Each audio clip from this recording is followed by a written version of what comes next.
Hi, everybody. This is Marlene with Miami Ghost Chronicles Stories of the Supernatural. And I hope you enjoy this new show, whether you're viewing it on the internet or listening to a podcast version of the episode. I do want to thank you for being part of my audience.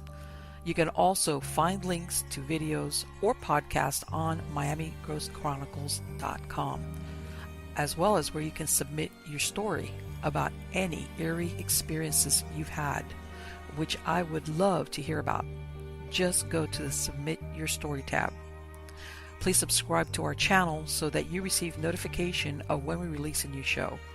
And find us on Facebook, Twitter, and Instagram.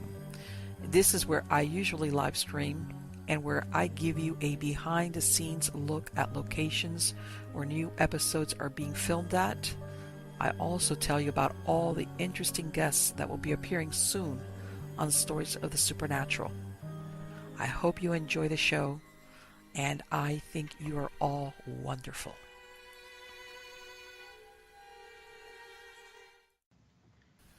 Hi, everybody. This is Marlene with Miami Ghost Chronicles Stories of the Supernatural. And yes, at the beginning, it might seem like I'm a little bit out of sync because, again, paranormal sabotage stepped in. Thank God I immediately caught it and screwing with my audio. But anyway, what I was describing here is I'm earlobe deep in the hot, humid weather of South Florida, right in time for hurricane season, and hopefully this year it will be a lot better for us because it is extremely humid outside, no wind. But being a Miami native, it's the same it's always been. I wouldn't trade it for anything. Nothing like subtropical weather. But anyway, I did want to introduce a fascinating guest, which I have today, which is Dr. Scott Kolbaba. Now, he's been a practicing internist who, after completing a tour in the Marine Corps Reserves, he attended the University of Illinois College of Medicine. He graduated with honors, and he completed his residency at the Mayo Clinic in Minnesota. He's in private practice now and has been recognized as one of the top physicians in the Chicagoland area. Now, he wrote a book called Physicians' Untold Stories, where he interviewed 200 courageous physicians, courageous because doctors a lot of times will not talk about this subject. And he put together 26 stories of miraculous experiences that these doctors talk about, whether it was dreams foretelling future events, apparitions, you name it. He put that book together, and it talks about things that a lot of times regular people, let alone doctors, will talk about, and near-death experiences. In other words, what happens to us after we pass away? What happens to our bodies after we pass away? Dr. Kolbaba, how did you get involved in writing this book? Well, I'm a pretty ordinary doc. I'm pretty conservative. I take care of patients. I'm actually considered pretty boring at parties. You wouldn't want to sit next to me at a party. And so I was going along, just minding my own business, very happy with my life. And then I started to have some personal experiences, and then some experiences that were related to me by doctors. And I was just fascinated because these are things that docs don't talk about. I think one of the first things that got me interested in this was a story from Steve Heim, who's an orthopedic surgeon. Steve is a trauma surgeon. He's also a back surgeon, and he's a good friend. And we were having breakfast one morning, and Steve said, I just have to tell you this. I could tell he was just bubbling with something, and he had to get up. And he said, I've got to tell you this story that just happened to me over the weekend. And I said, okay, go ahead. And so he said, I was skiing with my wife and my wife's sister in Colorado, and we were skiing on a mountain we'd not been familiar with. And as we were skiing down the mountain, a blizzard hit, and we could hardly see in front of us. It was just the snow was coming down like crazy. The temperature dropped. The wind was blowing, and we could hardly see anything. We could see maybe 10 feet in front of us. And they came to a patch of trees that they weren't expecting, and they had to go to the right or the left. And Steve went to the right and expected the girls would, be with him. But they evidently went to the left because they couldn't see that he went to the right.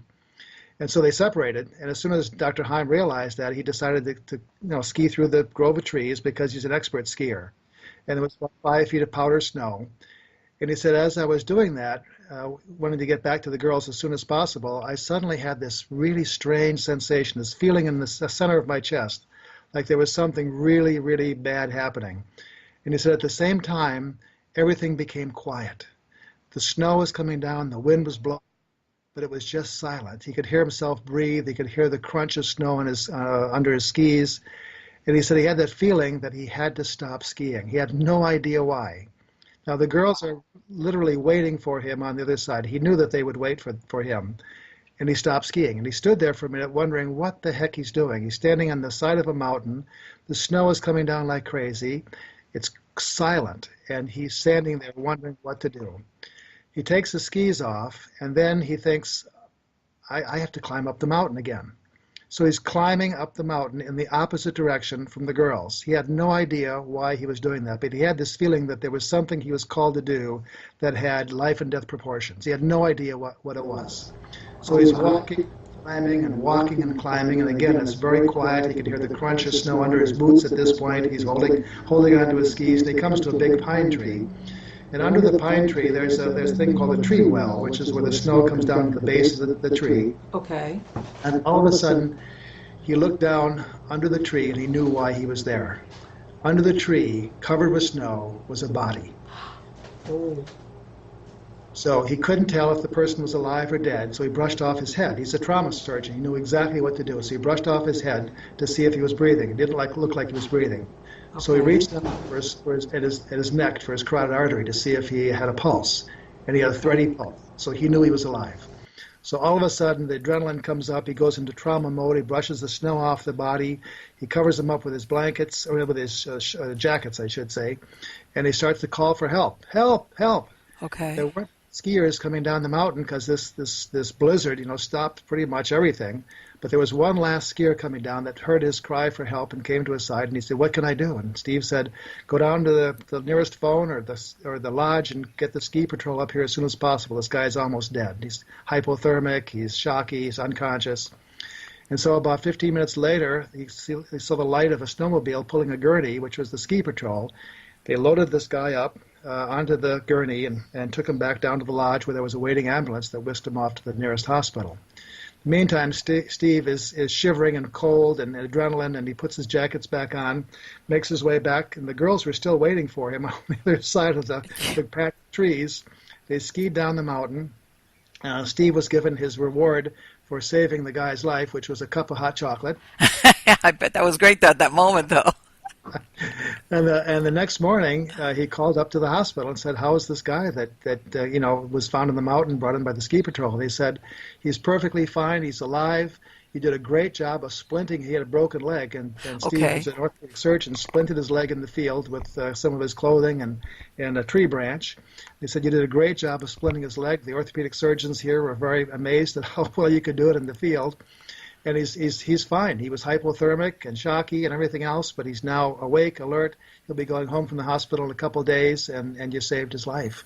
What happened? He had run into the tree when he was skiing? Definitely hit the tree because he couldn't see with the snow coming down so much, and he ran into the tree, fell into the tree well where no one could see him. And Steve said had he not seen him, had he not been standing right over that tree, he wouldn't have seen him. Yeah. And no one would have found him until the spring. Because it was, he would have been covered with snow. Right. They would have said, "We can't find this guy," and then good luck on trying to find him. Exactly. And talk about the best person to find you under those circumstances. What a coincidence, a trauma surgeon. The ideal person in the middle of nowhere to find a person in the middle of the woods that needed his help. And so I said, "Steve, what did you think about this?" And he said, "Well, there's no question that this was some divine intervention. There's something out there. You have to believe in something that directed me to this guy because I had to be right over that tree to see him. Otherwise, no one would have seen him." Exactly. And then he said something that was really interesting. He said, 2 people were saved that day. And I said, "What do you mean?" And he said, the skier obviously was saved, but I was saved too. And I said, "Well, what do you mean?" And he said, "Well, 2 years ago, I was skiing with my father in northern Michigan, and my father arrested on the trail, the cross-country trail. And I had to rush him down After we got him revived a little bit, we rushed him down to the nearest first aid station, where there actually was a doc that was there that knew CPR and had trained at Northwestern. And we both worked on him for about an hour, and we couldn't save him. My father died.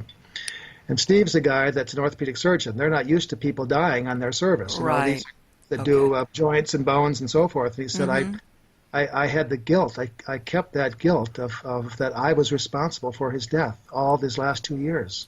Wow. And he said, when I found this guy in the mountain, this skier that was unconscious, that hit the tree, I realized that this was my second chance. There was someone that was giving me a second chance to save a life, and I succeeded. And that made me realize that my father's death really wasn't my fault. That people live and they die, and they have a certain time when they go, and it wasn't my fault. And my guilt suddenly was lifted now that I had an opportunity to save this skier. I can imagine. Because exactly with that type of injury of a broken leg, who better, specifically the orthopedic surgeon? Exactly. I mean, obviously, besides that, he was, hypothermic, but still.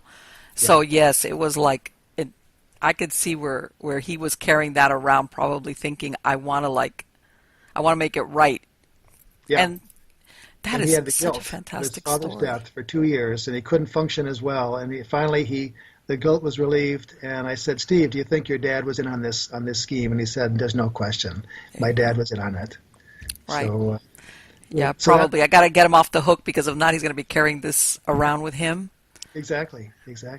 So that story got me thinking about, I wonder if other doctors have had these unusual experiences, because I had a couple just before that kind of shook me a little bit. I had one when I was vacationing in Cape Cod. We love to go to Cape Cod, which is in Massachusetts. It's on the coast, and we love to go there because the beaches are great, the food is incredible, and my wife grew up just outside the Cape. So we like to take the whole family there about every 3 or 4 years, and we were vacationing there. And on vacation, the boys cook, and we kind of enjoy it. And we cooked some things we don't normally cook. So this particular night, we were cooking swordfish steaks, and we're cooking corn on the cob, and all kinds of wonderful things like that. And we had gone to the store to buy the food for that evening, and at the store they had pies. And they had a whole stack of cherry pies, and we got to talking as the boys were talking about what their favorite pie was, and we all decided that it was Grandma Kolbaba's, my mother's, rhubarb pie, because we had a big rhubarb plant in our backyard, and every fall she'd pick all the stalks, and she'd make this incredibly sweet rhubarb pie in huge pans. And when we'd visit her, we'd go in, and with the spoons in hand, no plates, nothing, we get into the rhubarb pie, and we'd finish it off. We thought we'd sneak into the kitchen. My mother knew exactly what we were doing. Of course. She died a few years before our vacation, so we missed her a great deal. And she loved family things. She would love to have been at the family vacation with us. And we all said if she was there, she'd probably make us a rhubarb pie. We had to settle for cherry pies that night. So everyone, did you ever have a day that you just remember as the most incredible day of your life, where everything was absolutely perfect? The sunset was gorgeous. The day was beautiful. Everyone was getting along. The kids were playing. Everyone was laughing and talking. It was one of those most perfect days that you could ever remember. And I kept thinking to myself, gee, it's too bad my mother really would have loved this. It's too bad she couldn't be here to join us. So we had the dinner, and it was really good. We did a great job of cooking, I must say. This swordfish was incredible, and the corn on the cob was great. And we got to the pie. My wife served us the cherry pie. I took one bite of the cherry pie and got goosebumps up and down my back. And I looked at the pie, and I looked at the box that said cherry pie, but it wasn't a cherry pie. Oh, no. It was a rhubarb pie? It was a rhubarb pie. Oh. And I knew... I was certain. Now you can certainly say it must have gotten mixed up with the rhubarb pie at the factory or the bakery or wherever it was made, but to me that wasn't. No. That was mother who was telling me that she was there. Exactly. Because what are the odds of that? That's incredible. Yes, and I totally agree with you. Yes, I totally agree with you. Because of the timing, because of the circumstances, it was like. Right. She was letting you all know. I think she was. So after that, after the Heim story, I really got sensitized to this. So this boring doctor started to hang out at the doctor's lounge, And as doctors would come and I'd say, listen, I'm writing a book. I committed myself to writing a book because I thought these stories were enough, and a couple others that I had were enough to write a book, and I thought they would be pretty interesting for people to read about.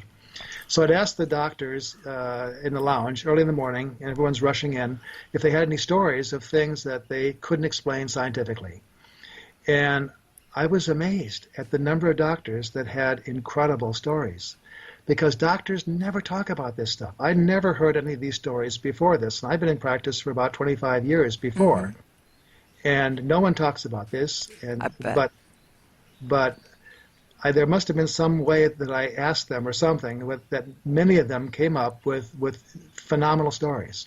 Makes you almost think that they wanted to find somebody to tell the story to that would understand. Who better than another doctor? I think they did. And, I think the doctors were afraid to tell these stories because you tell a story like this and people are going to say, you're a crackpot, you're crazy. What kind of a doc? I'm not going to go to you anymore as a patient. Yeah, exactly. So I interviewed lots of doctors, about 200, I assume, roughly. And I got a lot of stories, but I only included the ones that either gave me goosebumps or brought me to tears when I heard the story. And those are the ones I included. And I was, again, amazed at the number of stories that came up. And I think the bottom line is that these docs really wanted to tell these stories despite potentially risking their careers, because they wanted to have people know that there's something else out there and that they had experienced this. And these are scientists that have experienced these unusual supernatural occurrences, and that if they did, other people must have experiences. And in talking about this and talking to my patients and talking to people like you, I've realized that almost everyone has had, either personally or through their family, some experience that they simply can't explain. Yes. And they're afraid to tell people. And hopefully this book and my telling these stories will allow them or give them permission to tell their story so that they can get it out and not be afraid of retribution or afraid of someone thinking they're crazy. And I think that's happened. So. Right. It's almost because I think sometimes there's like a thing of either, if you're either a scientist or science or spirituality, and it's one excludes the other. And I don't think that that's the case at all. I agree. You can have pure science, which is great, and but there's also a spiritual, and I think also doctors, because I guess also even though, like you said, it could happen to you at any time, you deal sometimes, depending on your practice, when people, if it's a trauma or emergency room, I'm sure maybe you see more people that come in that, could pass away or are very seriously injured.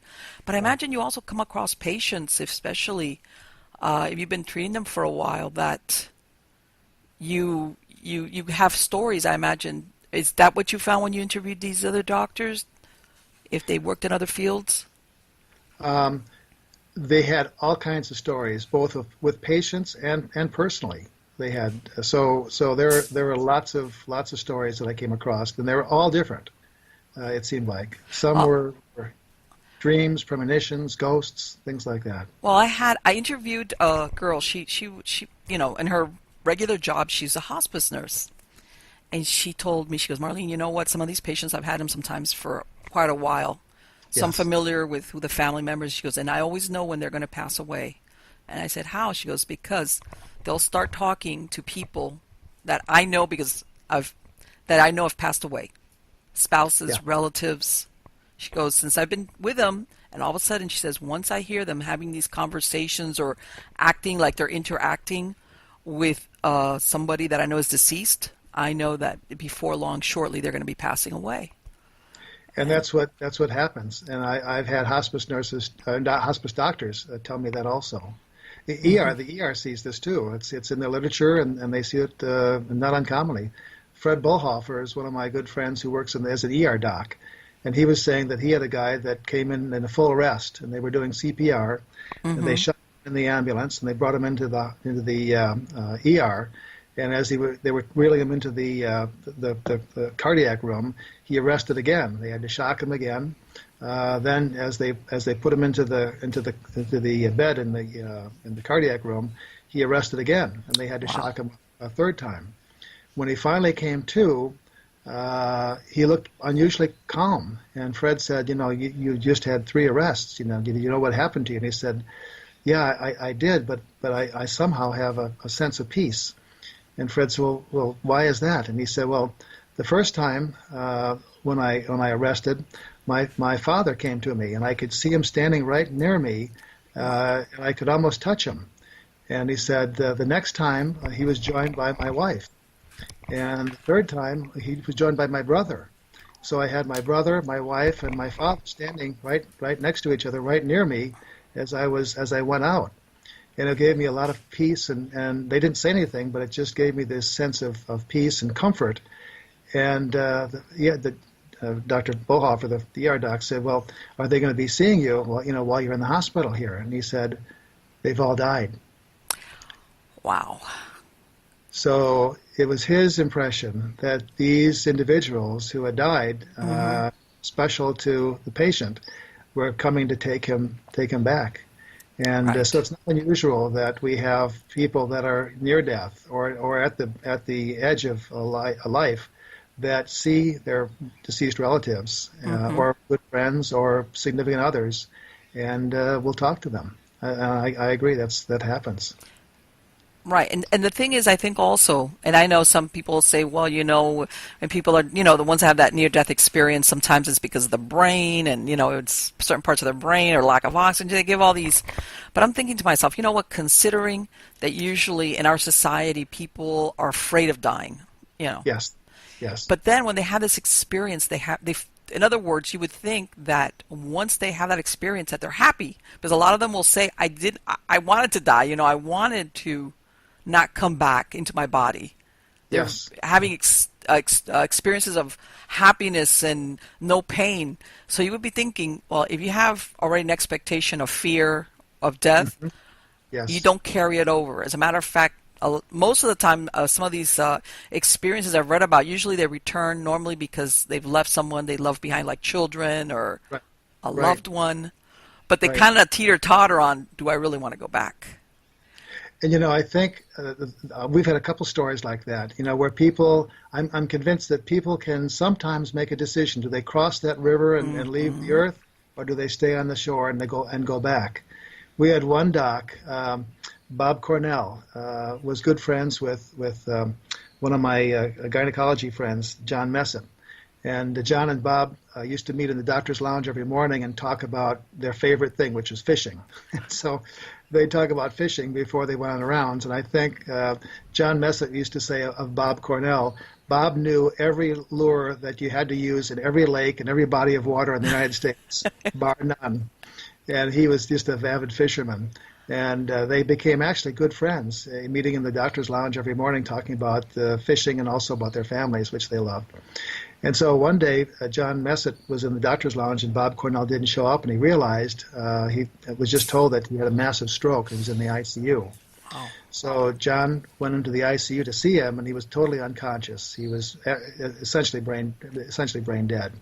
He had a massive stroke. He talked to the intensivist in the ICU, and the intensivist said, I'm sorry that your friend Bob Cornell is really essentially brain dead. We're going to keep him on the ventilator for a couple more days, and then on the third day, if he doesn't come around, we're going to take him off the ventilator and let him die. And John Messett was just devastated. He didn't realize how close he had become to Bob Cornell with those meetings in the morning, how you don't realize how special something is until you miss it, until it's gone. Sure. So John Messett didn't know what to do. And you want to do something. When something is really that devastating, you want to do something. What can I do? And he didn't know what he could do. So he pulled the curtain so no one could see him to the little cubicle where Bob Cornell was. And he got real close to his ear so no one could hear him. And he started telling Bob Cornell fishing stories. He told a fishing story he'd never told him before about how he went to the Mackenzie River in Canada and caught so many fish that he got sore arms in catching the fish. And he told him what he had fished with and the lure and how he was afraid when the pontoon plane that he flew in with kind of bobbled around and almost crashed in the water. And all, it was a very interesting story. And every day he'd go back and tell this unconscious doctor a story. And John Messett's wife said, "What the heck are you doing? You're telling, you're telling a person who's brain dead stories. He can't hear you. Why are you telling him stories?" And he just felt the need to tell him these stories. Something he could do. And so on the third day, when he was supposed to be unplugged, John Messett came in and realized he was too late. The bed was all taken down. The light was off in the room. The body was gone. And he asked the nurse when Bob Cornell had died. And the nurse laughed at him, and he was offended. And she said, "Well, he didn't die. He woke up yesterday, and he's now down in the step-down unit." Oh, my. So now, when how does that work? Here they're thinking, how did he go from brain dead to that? they thought he was brain dead, but he must not have been truly brain dead. So, and there's a gray area sometimes there, whether if a person's truly brain dead or just about, but he was as close to being brain dead as you can be. He was totally unconscious, no responses to anything. Wow. So he did wake. And so when John Messett caught up with him, Bob Cornell said, "John, thank you." He had a broken speech because of his stroke. "Thank you for sticking with me and telling me those stories about your fishing in the Mackenzie River, catching all those grayling fish and hurting your arms, and with the pontoon So plane." he was hearing all these stories. Everything. And Wow. so John Messett wondered, this was Bob Cornell's ultimate passion in life. And Bob said to him, "I look forward to every day when you would come back and tell me more of the story."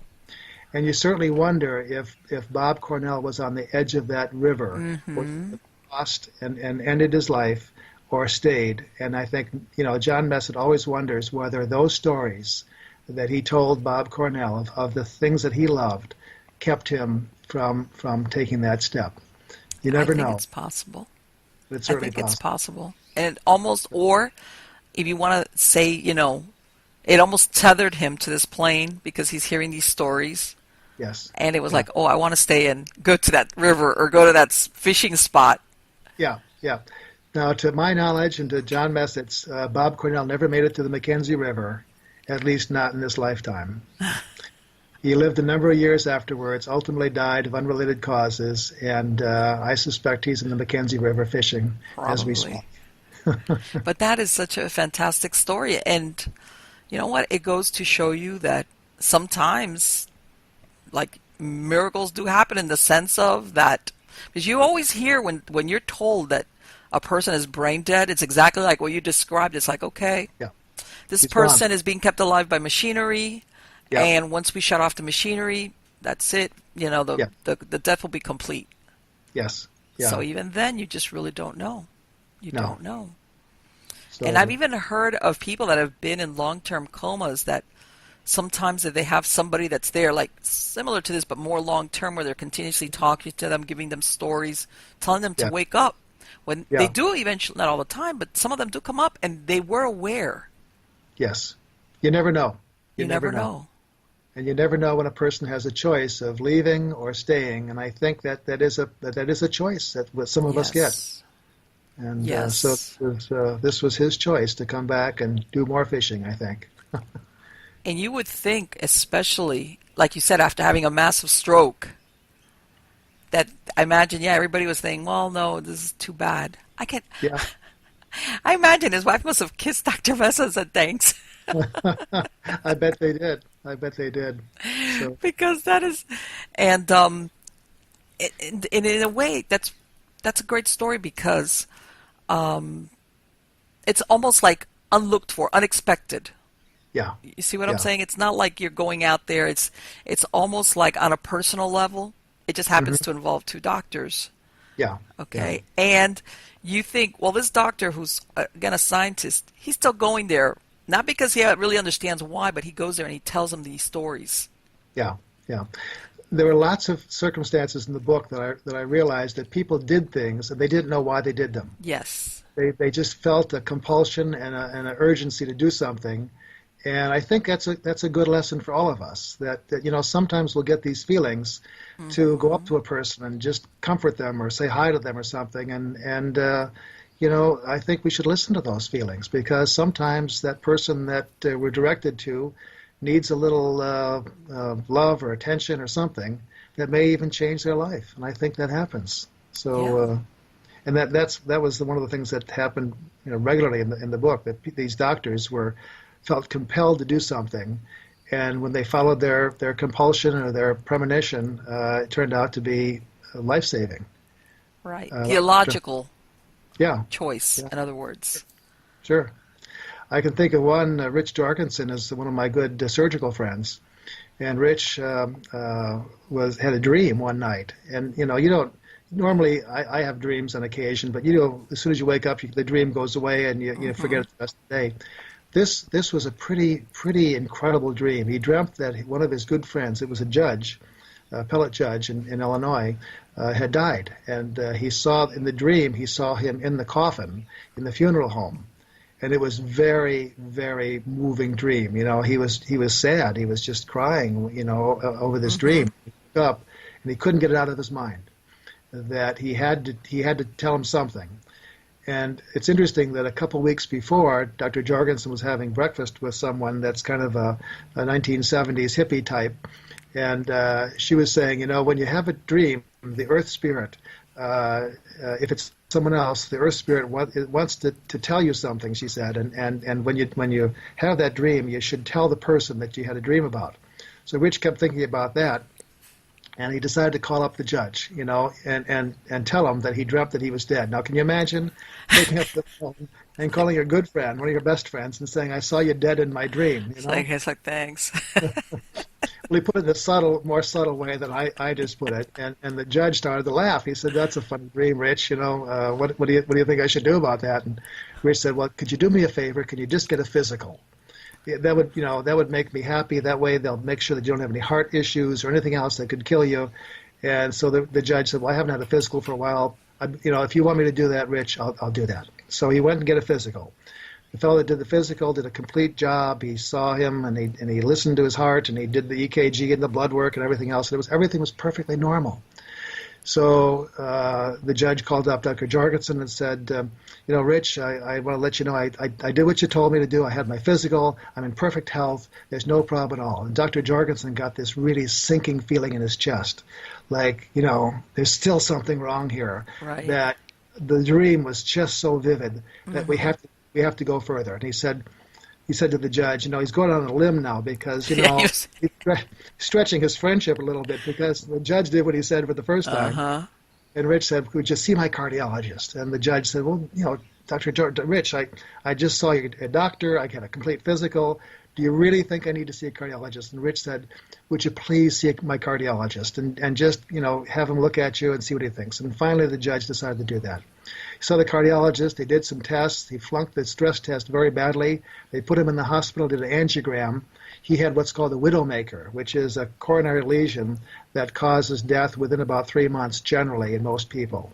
Oh, my God. And other major lesions in his heart, they decided to take him to bypass surgery without releasing him from the hospital the next day, because they were afraid that he would die if anything happened. A little clot formed on that narrowed artery, 99% narrowed artery. And so they took him right to surgery the next day. They literally saved his life. And the judge, when he was coming out of the anesthetic, said, "Rich, thank you for pushing me to get this and saving my life." And so God. Rich had this premonition, this dream that he couldn't get out of his head, that he had to do something. And like I said, lots of the doctors in the book had these kinds of things, premonitions or urges to do something, and when they followed through, they made a huge difference. And I think that's a good lesson for all of us. Right. And what's interesting is, and people don't realize that sometimes our subconscious mind or premonitions speaks to us in symbols. And for him to see his friend dead, it wasn't like he didn't take it as this is inevitable or a bad dream. Right. He felt it was like something that he could still intervene. Yeah. And do something about. It was interesting that the person that had talked with him a couple weeks before had put a bug in his ear about others, when you have a dream, you have to relate it to other people, and so that's what he did. Very And interesting. thank God he also was like persistent about it, because what is it? That kind of test he had with a cardiologist was just something Yes, that wouldn't show up with a regular checkup. exactly, exactly. So he was Wow. persistent enough, and he really, stuck his neck out because he's telling this person to do all these things. And can you imagine if it was all normal? It's like, okay, that's it. My credibility shot. Yeah, my credibility shot. I'm not going to listen to you anymore, It's Rich. like, okay, Yeah, we're that's friends, but it. you pushed me to the limit here, kind of Yes, thing. So that that was interesting. is. And sometimes it's, and people, I'm sure there's people out there that ask themselves, why do some people around, let's say a person like what happened to him, like that Hmm. judge, have a person that's Yeah, able to intervene if they pay attention, and then other things happen, which then you get into the thing of predestination, as in it's your time. There's just no exactly. way that you're Yeah, going to dodge that bullet, in the sense of this is your time to die. yeah. And that's a good question. Why do some people get a reprieve and some people don't? And Yes. I heard a TED talk about that one time, and there was a minister from England that said, "I've got the answer for why God intervenes, or why whatever you want to consider this force out there, whether you call it God or whatever."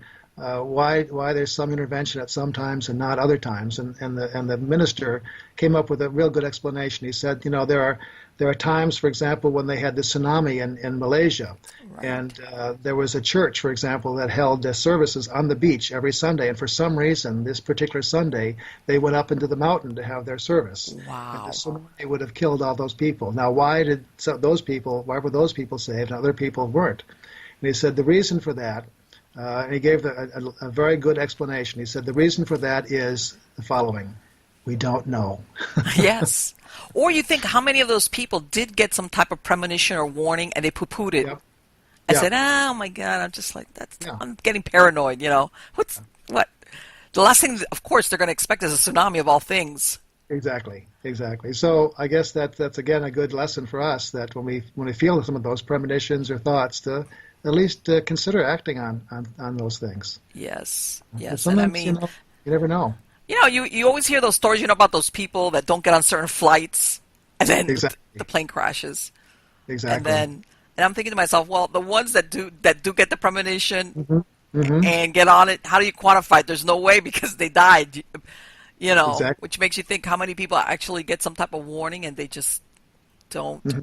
either they Yeah. can't or they don't pay attention to it. Yeah. Yeah.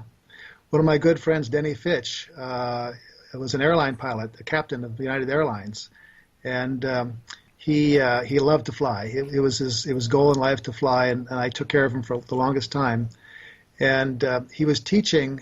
He got to be so expert at this particular airline, the DC-10, that he was teaching other pilots about disasters. And they had every year the pilots evidently had to train, and they would go for a week-long training at this facility in Denver, where they would be trained in various disasters. And they get into a simulator, and they'd have, like, an engine would blow up, or they'd have loss of pressure at 30,000 feet or something, and they would be trained in what to do. And it was a grueling kind of a training, because they would have to be really on top of the situation, and be Yes. aware. And if they messed up, their training flight would crash.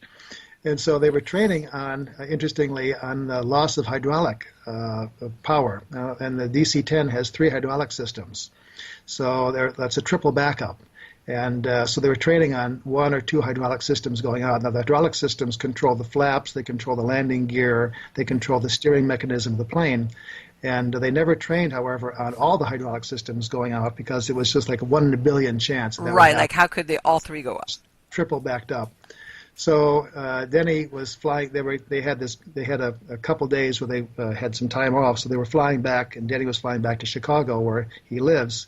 And he went to the airport. The captain of the airline can pick out what flight he wants to be on, as long as there's room.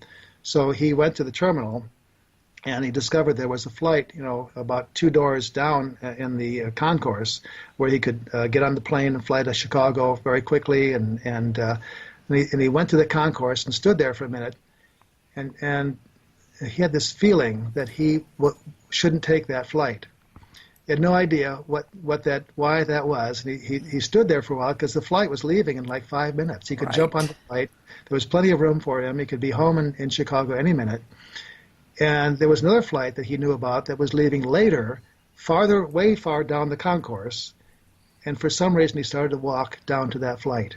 And he decided to get on that plane, leaving later, at a later time. He wanted to get home early, but he decided to take that flight.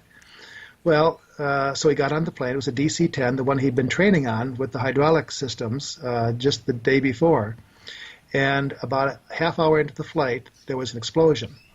The DC-10 has 3 engines. The engine on the tail exploded, and there was a fragment of the fan that went through and cut all 3 hydraulic lines. They had no hydraulic pressure. This is a true story. Crap. So they couldn't steer the plane. They couldn't put the landing gear down. And the flaps and the slots, I imagine they couldn't use those because those are hydraulic. So Denny recognized as a passenger, he wasn't the pilot for this plane, he was just the passenger. He recognized as a passenger that there was something seriously wrong when the plane started to bank very steeply. So he talked to the stewardess, and he said, the flight attendant, and he said, listen, I'm a what's called a line check airman, which means he's an expert in this particular airplane, and he teaches other pilots how to fly this airplane and deal with disasters in this particular plane. He was probably the most qualified person in the world to handle an emergency on a DC-10. So he's sitting there on the plane, and then the stewardess, the flight attendant, went up to the captain of the plane that was flying the plane, and said, I've got this line check airman, and the captain said, bring him up right away. Quick. And he took over the controls because he was so expert at this particular plane. Now, he couldn't steer it. So what he decided to do was, if he needed to have the plane go to the left, he would gun the engine to the right. If he needed to have the plane go to the right, he would gun the engine to the left. If he needed the plane to go up, he would gun both engines and it would rise. If he needed the plane to go down, he would cut off the power so that the plane would go slower and descend. Now, he was doing this. The plane was still going 360. That sounds like such a nightmare. It's a nightmare. They radioed there's a place in San Francisco where whenever there's a disaster, they can radio this group of men who have manuals on every airplane that United flies. And they radioed the men, and they told them what the situation was. All 3 hydraulic systems were out. And all of a sudden, there was a silence because the men in San Francisco realized that they were talking to dead men, that they would never be able to land the plane, that when the plane ran out of gas or ran out of fuel, it would crash. And so they didn't know what to say because this was a 1 in a billion circumstance. They had no contingency, in other words. Like, what do I tell you? Nothing they could do. So Denny Fitch, our hero here, is flying the plane. It's going in sine waves, up and down, round in 360-degree circles. And they decided to land it at Sioux City, Iowa. Sioux City, Iowa is a small airport.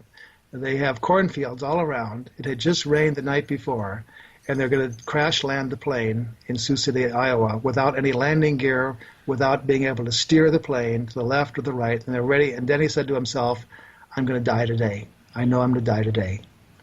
And so they brought the plane in at 300 miles an hour, and he was able to land the plane. The right wing tipped down, and fuel spilled on the plane. The whole plane caught fire.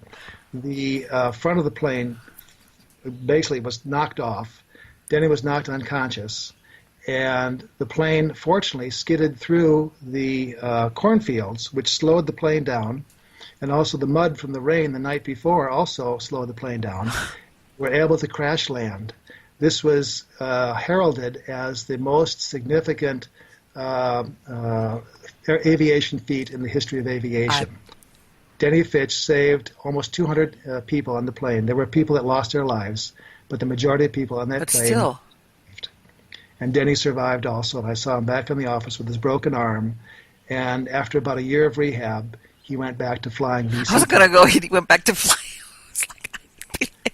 It's like, and the question is, why did he pause at that one gate and not take that first plane back? Why did he go way down the concourse to get to the second plane that was leaving later?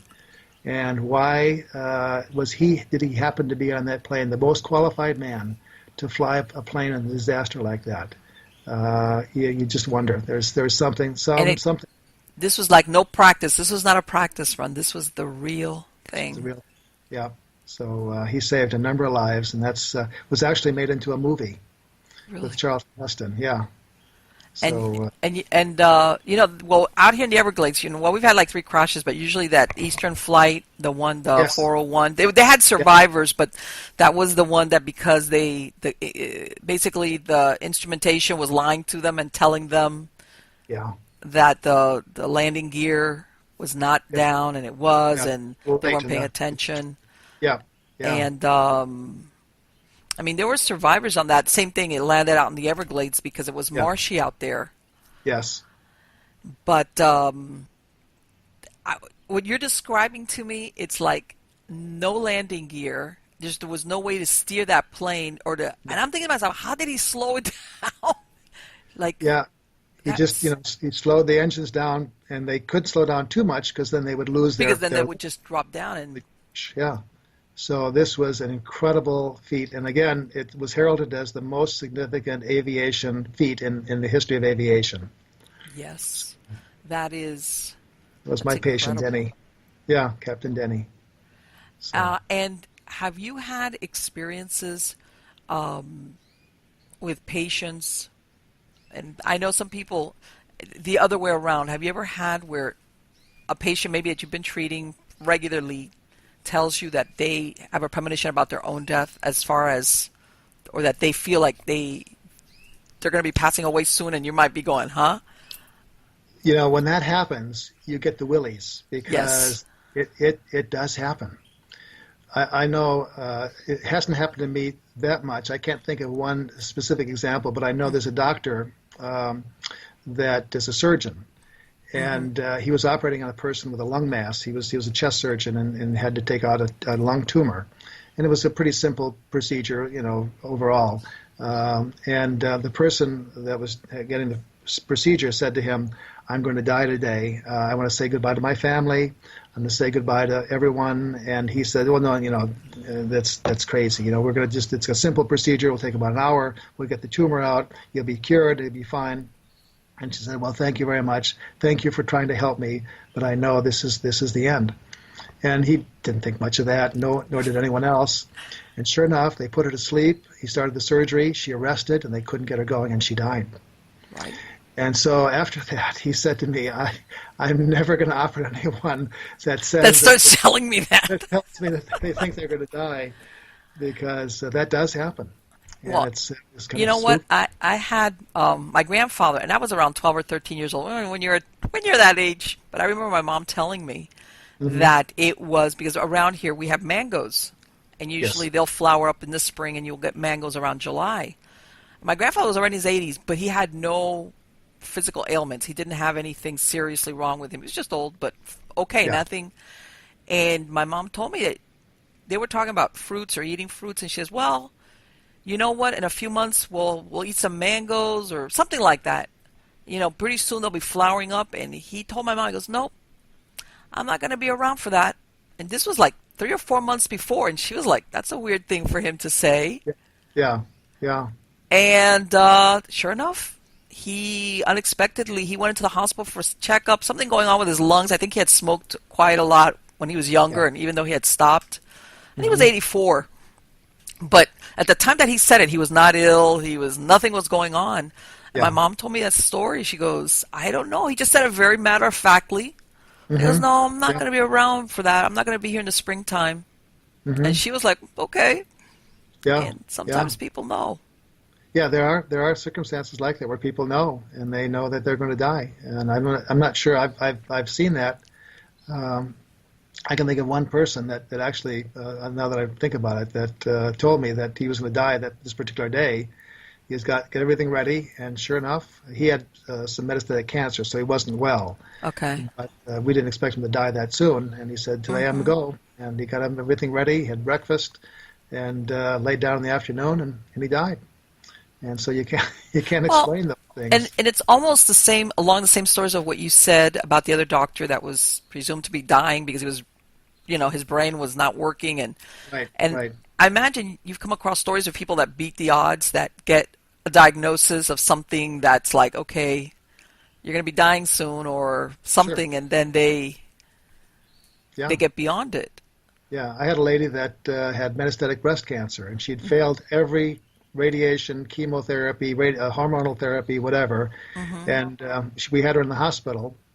I had the oncology group see her, excuse me, and they said, she's got cancer around her heart and the sac around her heart, the pericardium. She has What? cancer in the liver. She has cancer in the lungs. She has cancer everywhere. She's failed everything, and let's just send her home and let her be with her family as many days as she can. We didn't expect her to live more than a week or two, and so I decided that I'd want to see her about a week after she went home, and so I did, and she was still cooking along, and I thought, well, she's got a little reprieve here, and then Mm-hmm. a couple of weeks later, and she looked pretty good, and I thinking, well, she's for some reason she's got a little more time to spend with her family. That's nice. I saw her a month later, and she looked pretty good, and she was gaining weight. You don't do that when you have metastatic cancer generally. Uh-huh. So a month later, and she had gained more weight. And I said, well, maybe Marlene, let's take just a CAT scan and see where this cancer is now and see what your prognosis is. And it was gone. There was no cancer anywhere. There was no cancer in her lung and her That's heart and her incredible. liver. And she lived, I think, 9 more years. She ultimately died It's of cancer. incredible. It's So we incredible all, yeah, what the and, body is capable of. yeah. And so there's some theories about what happens there with the immune system and so forth. But either it's Mm-hmm. miraculous or there's something in the body that triggers some immune response, and it makes the cancer go away. So that's what happened to her. So I'll never forget that. Right. That makes you think, besides, obviously medication and treatment, how much of our mind or our desire to live Yeah, or our mental state has to do with the people that survive, or in this case, that the cancer yeah, disappears versus other ones, people that get resigned to the fact that they're going to die and that's yeah, it. They just stop yeah. fighting on There's a all lot. levels. Yeah, there's a lot to be said for fighting and for having positive attitude, and then there's the element that we just can't explain. I And can hear. have you run across any stories? Because I've spoken to, again, people usually nursing, the people in the nursing staff, that they said the ones, I've spoken to a couple of them that usually work that overnight shift, when Yes. things are quieter. And Hmm. they say that every once in a while they've had experiences of seeing certain things Hmm. that almost that they know, or either something going into a certain room that later on it turns out that person died, or just really unusual stuff. And they said, and normally it's the people that work that nighttime, middle of the early morning hour, 2, 3 in the morning, Yeah, that yeah, witness yeah. There, things there along are this. there are some interesting things that happen like that. One of the stories that comes to mind is Jack Heitzler, who is a gynecologist that I know, who actually delivered 2 of our kids who are still walking and talking and speaking, interestingly, uh, and doing very well. And Jack's wife was delivering their 5th child, Okay. and Joan is her name, and she was doing really well with the delivery. Um, Joan's grandmother, interestingly, was a midwife, and Grandma Hanlon was her name. And Grandma Hanlon was kind of the leader in the family. She was a spiritual leader. She would do all kinds of things for free. She would deliver babies for free at the time, and as a midwife. And if people couldn't afford to pay her, she just wouldn't take any money, and she'd stay with the family for a couple of weeks afterwards. And so ultimately, Grandma Hanlon had to retire because she got older, and she lived with Joan when Joan was a little girl and her mother. And Joan would always say, if I could make it to Grandma Hanlon's lap, they became very, very close and very loving. If I could Mm-hmm. make it to Grandma Hanlon's lap, I knew I'd be safe, from my mother when I got in trouble. It's like, yeah. So Joan had delivered the baby, her 5th child, and everything went well. Then she had a lot of pain associated with some retained placenta, so they had to do a little procedure to get rid of that retained placenta. And so she asked for some anesthetic, and in those days, trilene was the drug of choice, and you put the trilene mask over a woman's face, they go into a deep sleep, unconscious basically, and then they can do the procedure, and then they wake them up afterwards. So Joan was about ready to take the trilene mask and become unconscious, and where they could do the rest of the procedure, when Grandma Hanlon steps into the room, a little short little Grandma Hanlon, pretty almost as wide as she was tall, and she was dressed in her little polka dot dress that she usually wore with a sweater vest, and her hair white in the butt, and little old lady shoes, and she stood at the foot of the bed, and she said, no, Joan, don't take the trilene. And Joan didn't know why, so she pushed the trilene away. Well, no one realized that Joan had eaten a large meal right before labor. And about 30 seconds after she pushed the anesthetic away that would have put her into a deep sleep, she vomited the whole meal. Had she been asleep, she would have aspirated and could have died from that. Oh, my God. And Joan said that she made it to Grandma Hanlon's lap one last time, having transcended time and eternity, because Grandma Hanlon had died 22 years before that. What? Oh, my God. I'm getting goosebumps. I'm getting goosebumps with that story. Grandma Hanlon had saved her life and come from the other side to do that. Wow. So See, there are that's somebody running interference from you.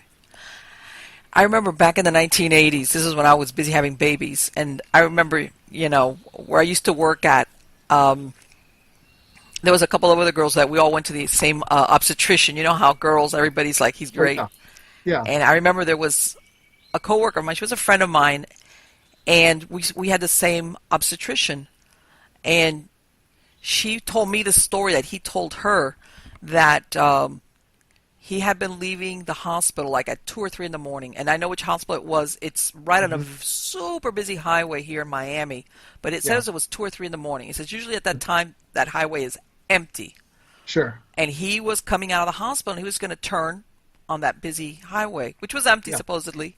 Yeah. But he says that the light, the arrow turned for him to turn, the green arrow for him to get on the highway.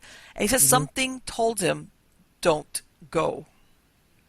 He says, sure enough, as soon as usually you're thinking, he says this guy coming, he said he must have been doing about close to 100 miles an hour, just blew right down the roadway, of course, took the red light.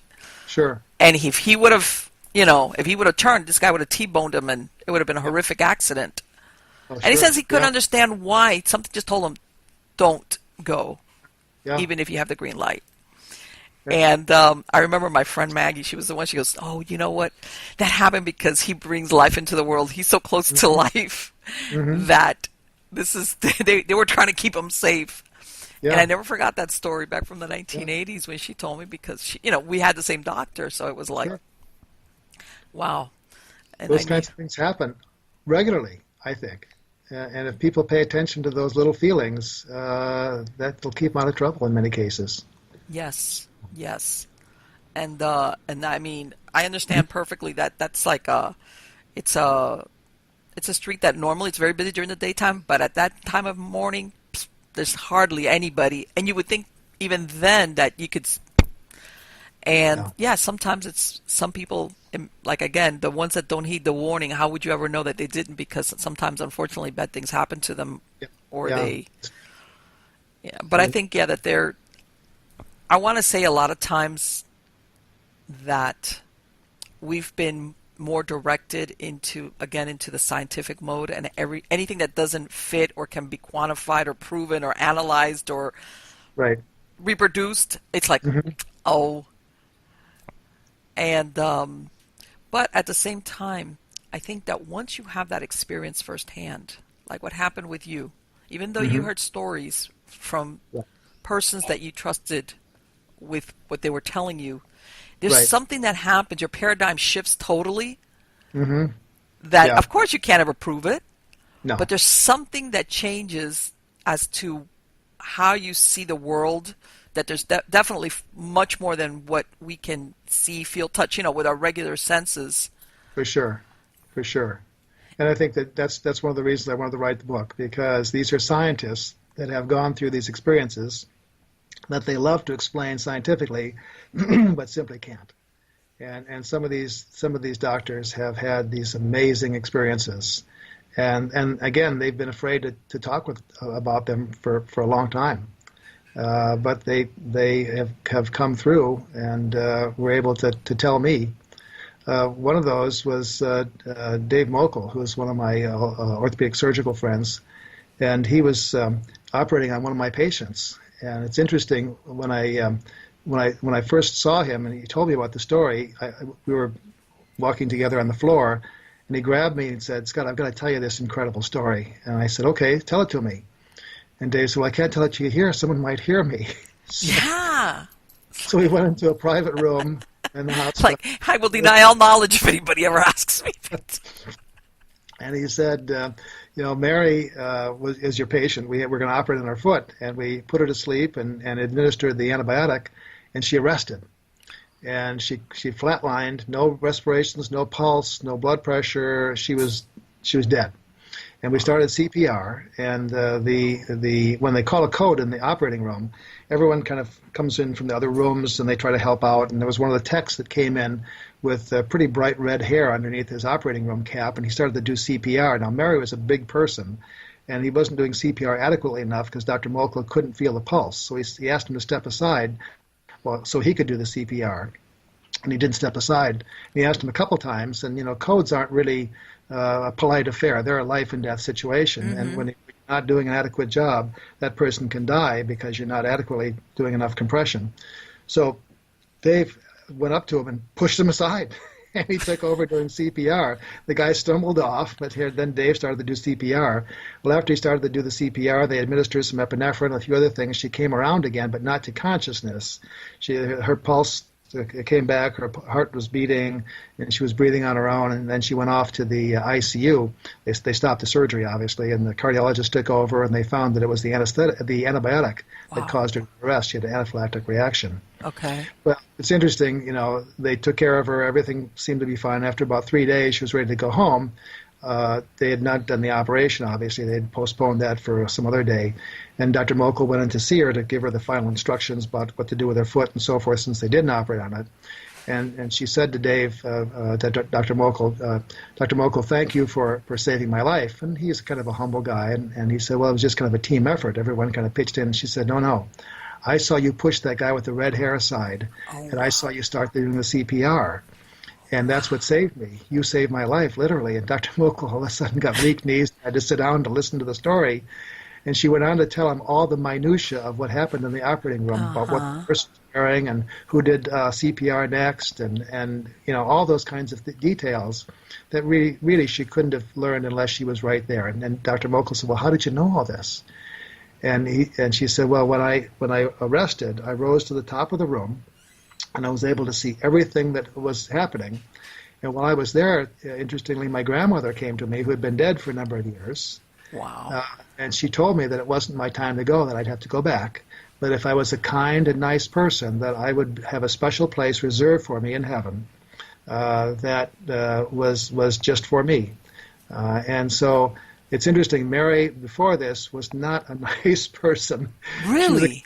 Person you didn't want to see in the office because she'd always complain you're late, you didn't prescribe the right medicine, Okay. I'm still sick, it was just... She was unhappy.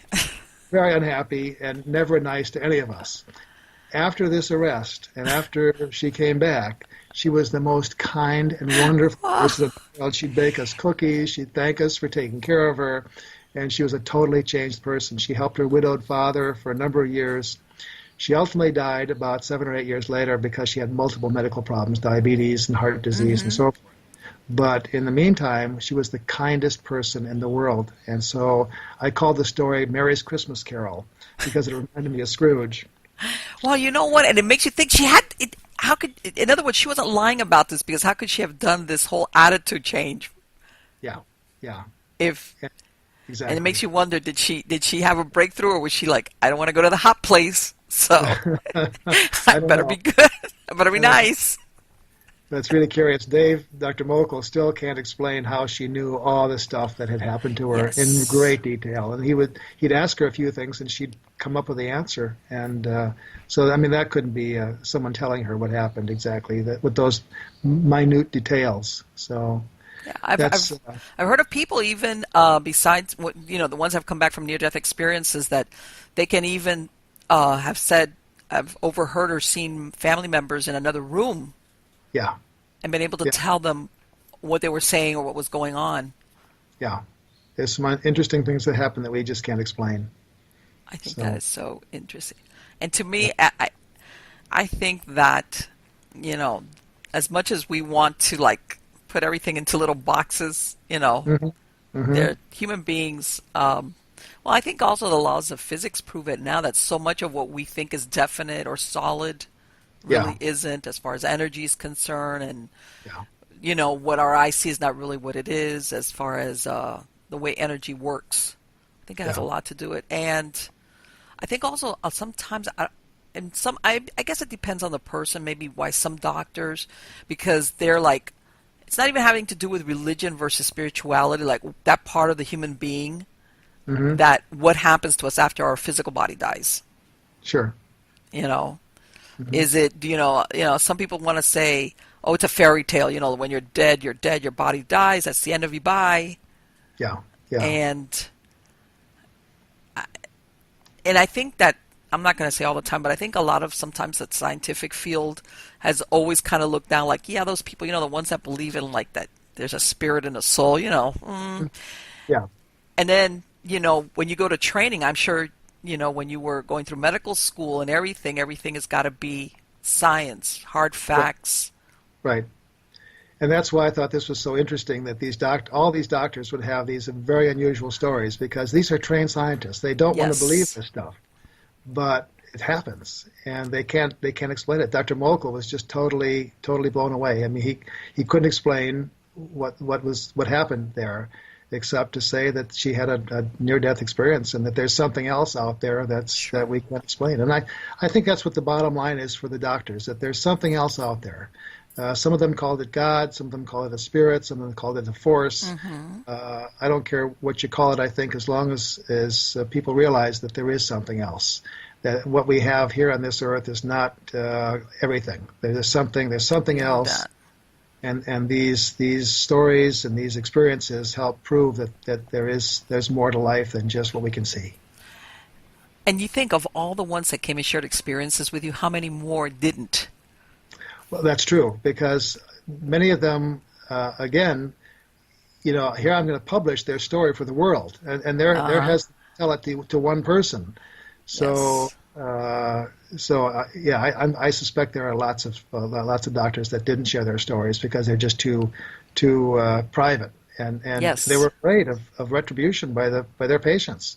Here's a doc that has seen ghosts, and Yes. not going to not going to go to a doctor that's seen. And these Right. are ordinary doctors like me that Hmm. just are workaday docs that are in private practice in most cases that have no reason to tell a tall tale. They're not going to gain anything by doing this, uh, Right. and they have potentially much to lose. So Yeah, and I think also now with modern medicine, where so much of it is like machinery driven as far as like what you said that when yeah, that person was determined to be brain dead, I'm sure that was because machines were saying there's no type of anything going on in the brain. right, Whereas, right. once upon a time, it was the opposite. People got buried alive, but still, and it's like, okay, you can rely on the machinery only up to a certain point, but then For the sure. equation can change. The X factor is the person's spirit, a lot of Right.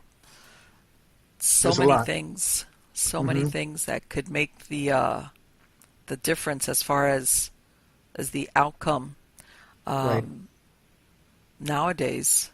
I think that is God. Those stories are fascinating. I want They to were thank to you. me too. I'm sorry. What? They were to me also. I Oh, was no. And surprised.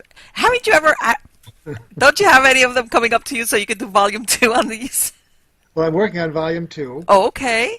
So I've got some new stories. The one you heard about, the airline pilot, will be in the second book. Okay.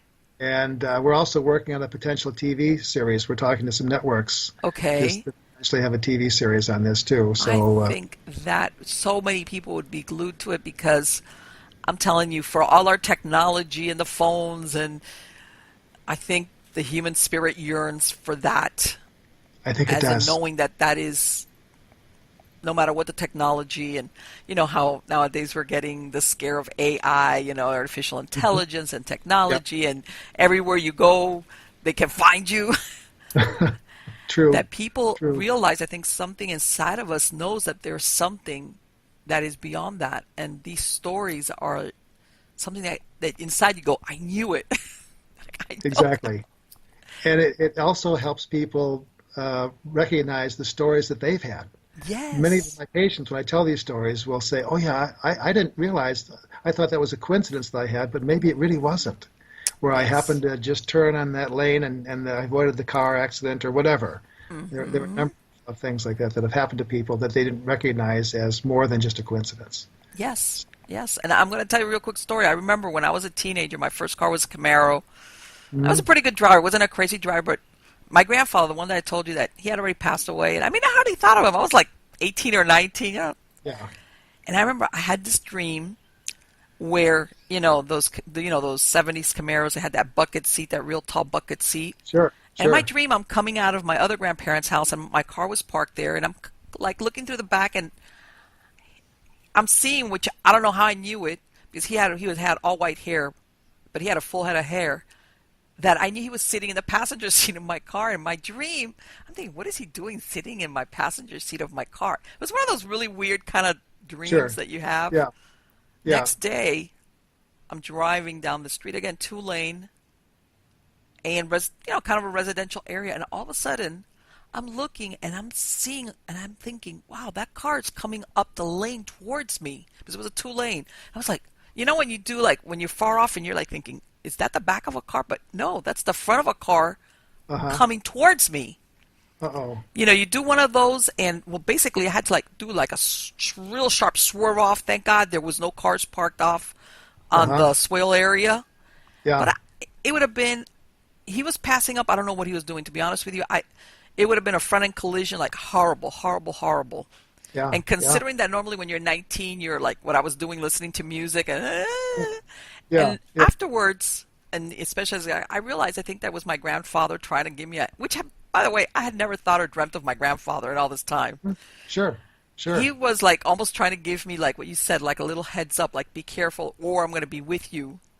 It's Yeah. like I said, it would if I would not, if I would have, it would have been a horrible accident. It would have been a head-on collision. Hmm. And at the last minute, I just swerved off because, and I think things like that, a lot of people could say, well, and I said, but the timing on it was like, I never dreamt of my grandfather. I wasn't thinking of my grandfather. Yeah. Nothing I just remember waking up the next morning. That's a weird dream. So I understand perfectly what you mean, that sometimes there's something that you understand when you have that experience that you know inside of you that this was not a coincidence. Right. Right. I think that happens to almost all of us Yes. at some Yes, it point in our life. does. Yes, it does. Well, Dr. Kolbaba, thank you so very, very much for sharing this time with me. I'm going to put a link to your website on the credits of the show. It has been Great. wonderful for me personally. It's fascinating. And I do hope that they do that series because it would be wonderful. And also when you put out your book, because again, I'm sure like what you said, that there's a lot of people out there that have had their own experiences. Some of them have Yes. talked about it, and others just No. again, they don't want to ruin their careers, or Right. they're afraid their family's going to look at them and go, "Huh? Exactly. For Okay." sure. For sure. We're like, that,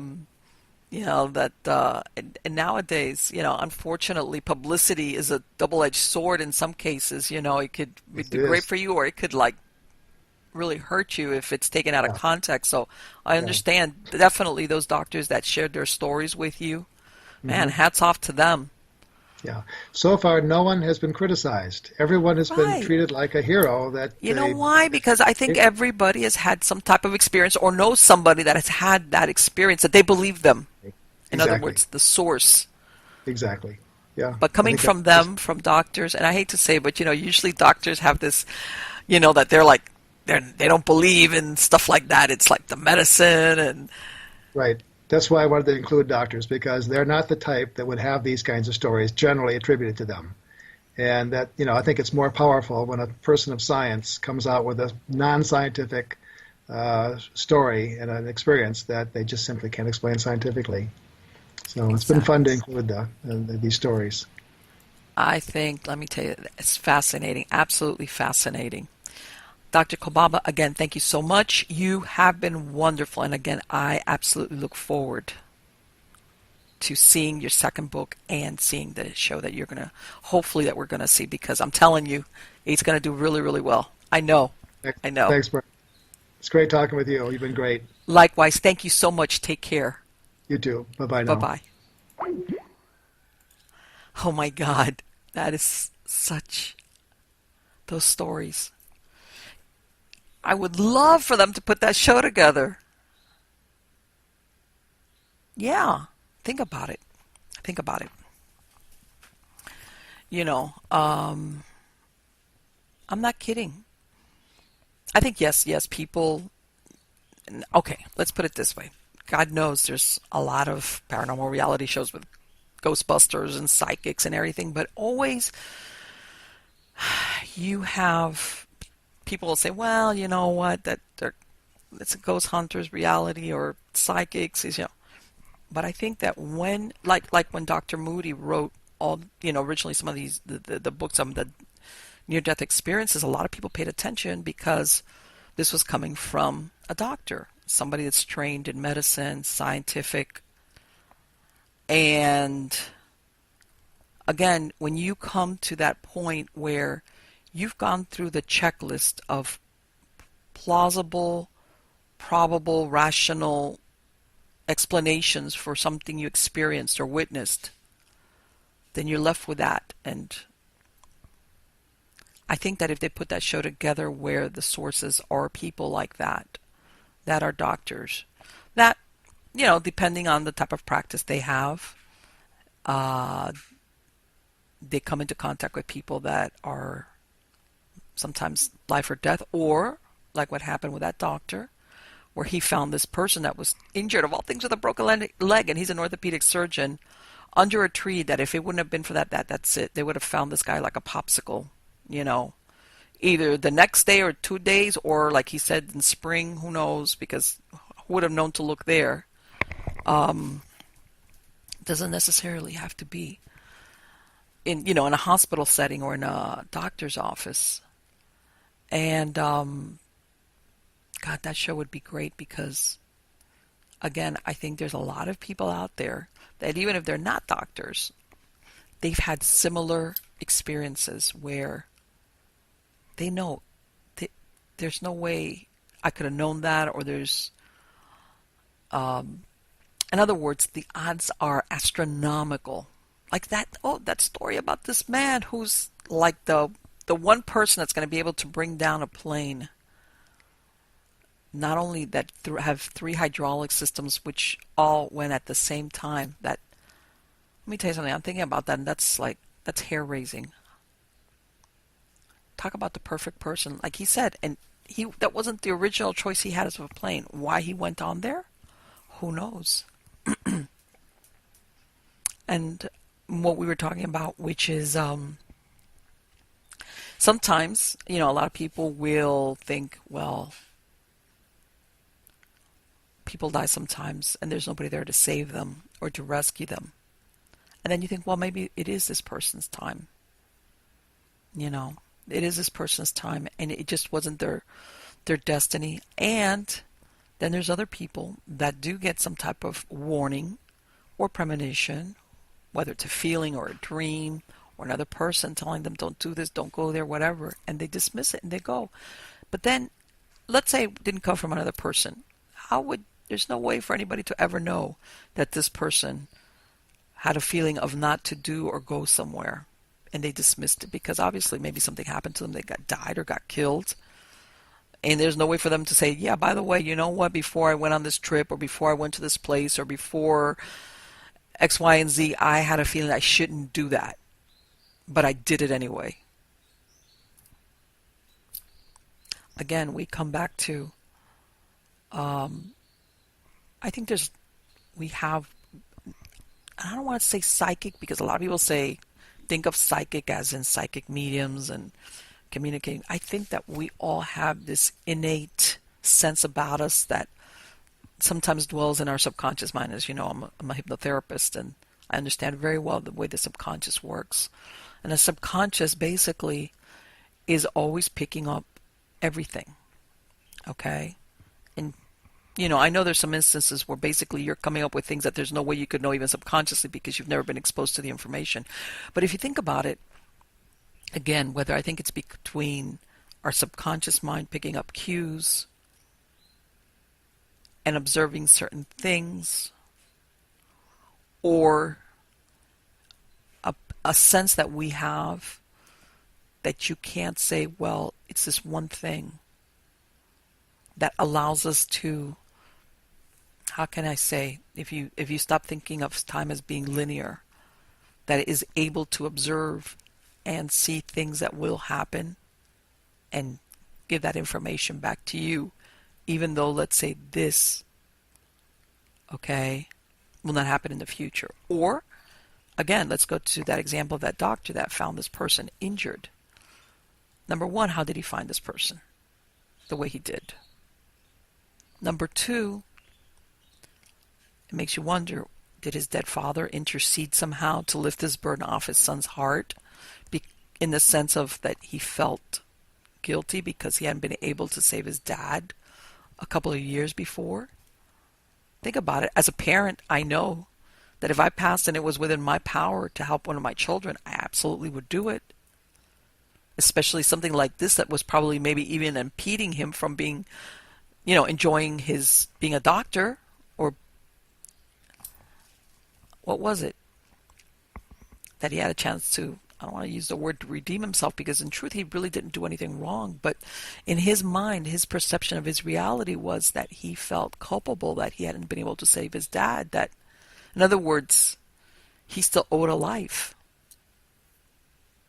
And there's no way that could have been manufactured ahead of time.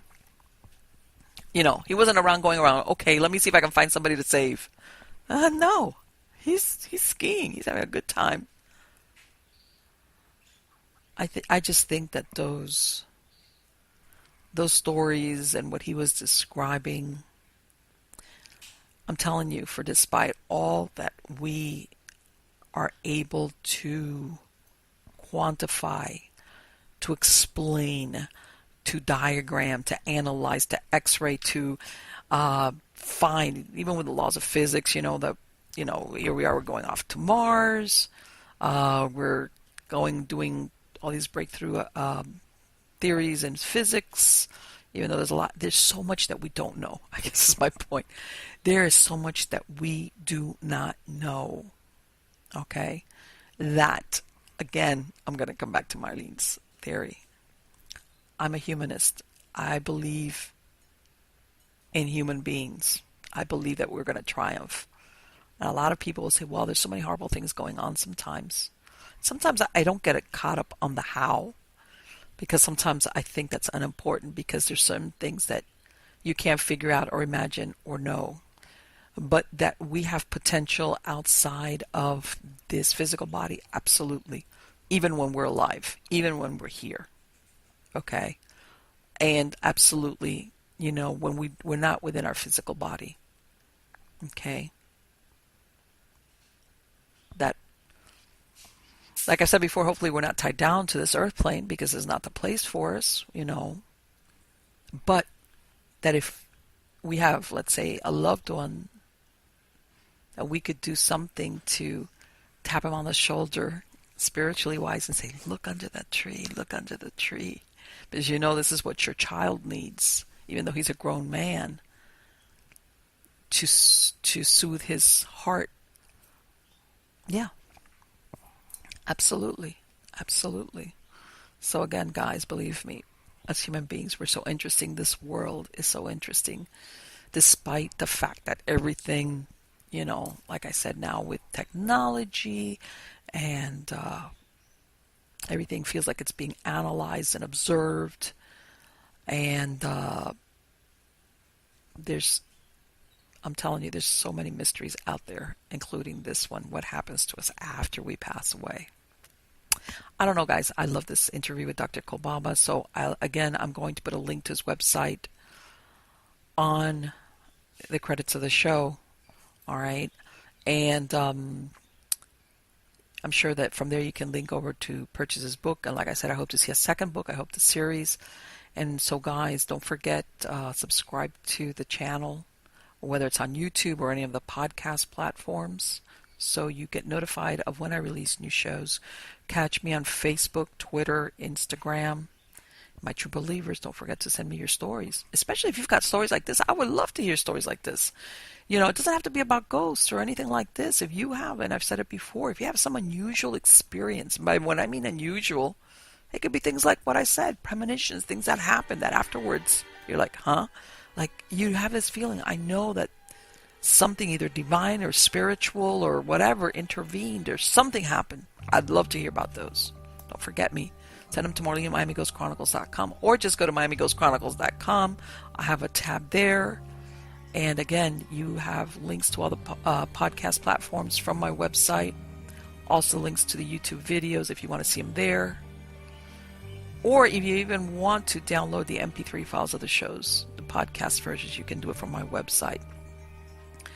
And I have a phenomenal guest coming on the show, guys. You're going to love him. Believe me. There's a lot of interesting people out there.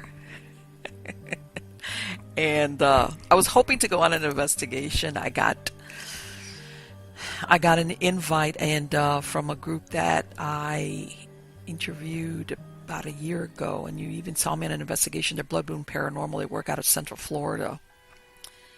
And I got an invite from Connie, from the lead investigator from them. Had somebody that might have been experiencing something with an Egyptian curse. But I can't go because I'm incubating and hatching chickens. Chick eggs, yes I am. And when you're in the middle of that, you can't be gone. I would have to do a little bit of travel, like a few hours maybe. I'd be gone for the day, and I can't afford to do that. But my point being that I'm hoping that I'm going to be able to go on some other investigations in the field and bring you guys along so that you can see the real work of true paranormal investigators. Again, guys, thank you so much. You are all wonderful. Take care.